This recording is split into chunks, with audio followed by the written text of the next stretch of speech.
Hello सांग माने स्वागत करुछि आमर यूट्यूब चैनल को। आज मु तुमको कहबी मो ट्यूशन सार मते पढ़ेई आसी सबुदिन केमिति गेहंती कहबी चलंतु। मो ना हेउछि मिली, मु 10म श्रेणी रे पढ़ुछि। मु देखिबाकू बहुत सुंदर आउ मो दूध कांडी पूरा माइकिना भलिया देखा जाइछि। मु भारी बेधेई प्रकृतिर झियो। ऑनलाइन रे पाठ पढ़िबा पई मो बापा मते गोटे मोबाइल टीए किणी देइछंती। मु मोबाइल रे पाठ पढ़िबा बदल रे खराब वीडियो देखी पूरा बांड पई पागल होई गलेनी। आमे टिके धनी घरर लोक बापा मते बाहर को छादंती नाही, सबु बेले घरे ही रह बोली कहिथांती। आउ जहा सबु मोर दरकार हुए बापा सबु किणी आनी दियंती। मते घरे पढ़ेइबा पई बापा एक पिला सार को ठीक करिछंती। से सार जनक मते संध्यारे गणित आउ विज्ञान पढ़ेइबा पई आसंती। मु सारंक सहित सांग भलिया पूरा मिसी जाइथाए।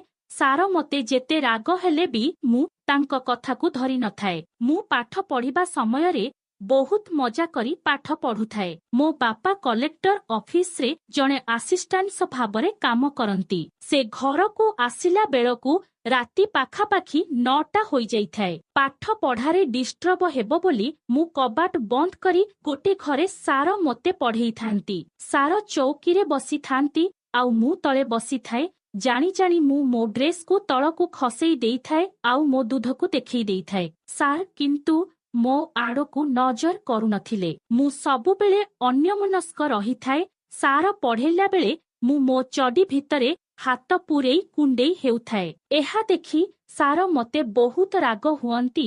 मु किंतु सारंक कथा को सुनु नथाए। किछि दिन परे सार मते देखी आकर्षित हेबाकू लागिले। मते सारंक सहित गेही हेबा पई बहुत इच्छा हेउथिला। मु राति रे गिया वीडियो देखी बियारे आंगुठी भर्ती गलु मारुथाए। गोटिए दिन सार मते विज्ञानर जनन विषय पढ़ाउथिबा बेले मो बिया खाली कुंडेई हेउथाए। मु बहुत उत्तेजित होई गली आउ सारंकु कुंडेई धरी पकेइली आउ तांको हाथ को आनी मो चड़ी भितरे पुरेई देली। सारंक बोधे इच्छा थिबारु से मते किछि कहु नथिले। तापरे मु जानी गली जे सारंक मध्य इच्छा अछि मते पेलिबा पई। तापरे सार मते जाबुड़ी धरी तांको उठकू मो उठ लगेई चुमा देबाकू लागिले। से मो उठकू कामुड़ी खाई चालिले।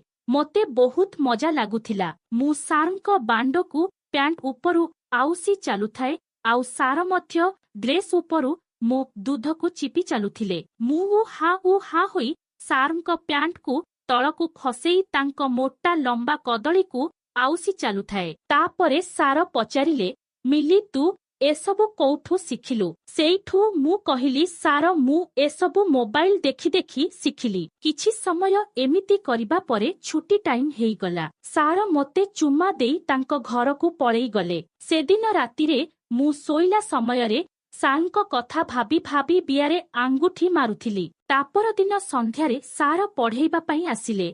मु से दिन बहुत खुशी थिली कारण मो बियारे आजी टिके बांड पसिबो बोली। सार किछि समय पढ़ेई मते कहिले, मिली तोर बिया टिके देखा। सेइठू मु कहिली, ना सार मते बहुत लाज लागुछि। सेइठू सार कहिले, कोन पई लाज लागुछि? एठारे परा तू आउ मु अछि, लाज करिबा किछि दरकार नाही बोली कहिले। तापरे सार निजे आसी मो देहरु कपड़ा खोली देले। मु एबे चडी आउ सेमिचरे अछि। मो दूध भुंडी दुईटी पूरा टेकिकी थिला आउ बाहरकू मो दूध भुड़ी बाहरिकी थिला। सार मते देखी आउ संभाली पारिले नाही। सीधा मते कुंढेई पकाइले आउ दूध को धीरी चिपी चालिले आउ मो ओठरे तांको ओठ लगेई चुमा देई चालिले आउ मु भी तांकु धरी चुमा देउथिली। किछि समय एमिति चुमा डियम निया हेला परे दुहे पूरा उत्तेजित होई गलु। दुई जनक देह पूरा गरम होई गला आउ मु सारंक सार्ट पैंट खोली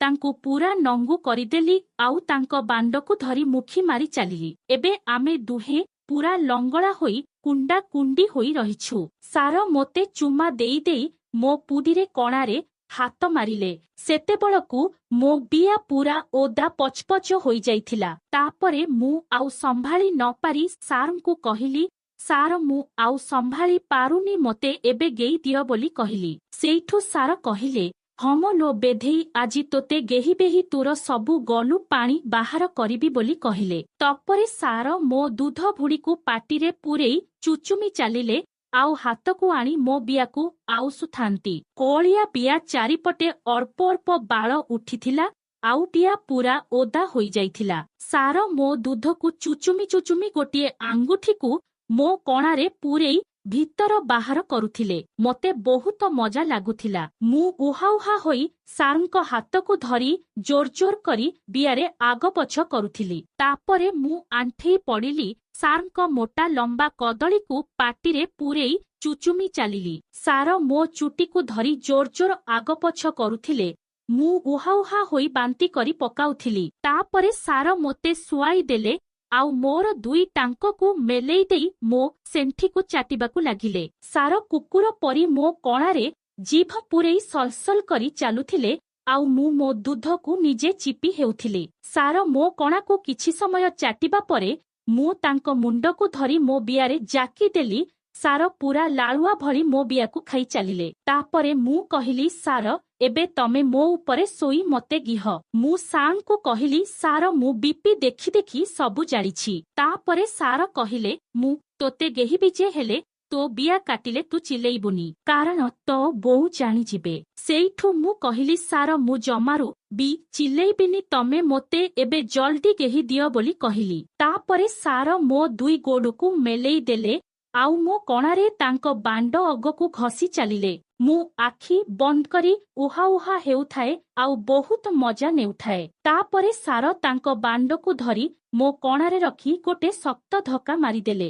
ବାଣ୍ଡ ପୂରା ଭିତରକୁ ପଶିଗଲା। ମୁଁ ଚିଲେଇବା ପୂର୍ବରୁ ସାର ମୋ ପାଟିରେ ହାତ ପୂରେଇ ଦେଇଥିଲେ। ମୁଁ ସାରଙ୍କ ହାତକୁ ଚୁଚୁମି ଚାଲୁଥିଲି। ମୋ ବିଆ କଣା ଲାଳେଇ ଯାଇଥିବାରୁ ସାରଙ୍କ କଦଳୀ ଆରାମସେ ବିଆ ଭିତରକୁ ପଶିଗଲା। ସାର ମୋ ଉପରେ ଶୋଇ ମୋ ଓଠକୁ ତାଙ୍କ ଓଠ ଲଗେଇ ଚୁଷି ଚାଲୁଥିଲେ ଆଉ ଅନ୍ୟପଟେ ଗେଇ ଚାଲୁଥିଲେ। ସାର ମୋ ଦୁଧକୁ ଚାବି ଚାବି ଜୋର ଜୋର କରି ଗେଇ ଚାଲୁଥିଲେ।